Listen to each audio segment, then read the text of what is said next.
বৃহস্পতিবার থেকে সল্টলেক সাই সেন্টারে শুরু হচ্ছে ৬৯তম রাজ্য স্কুল গেমস খো-খো প্রতিযোগিতা।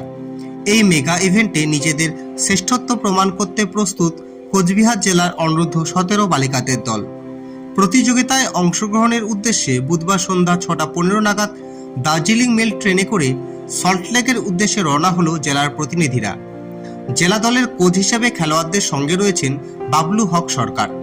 তার তত্ত্বাবধানেই কোচবিহারের মেয়েরা রাজ্যের এই গুরুত্বপূর্ণ ক্রীড়া প্রতিযোগিতায় অংশগ্রহণ করতে চলেছে। বাবলু হক সরকার জানান, মেয়েরা দীর্ঘদিন ধরে কঠোর অনুশীলন করেছে। আশা করি তারা নিজেদের সেরাটা দিয়ে জেলার মুখ উজ্জ্বল করবে।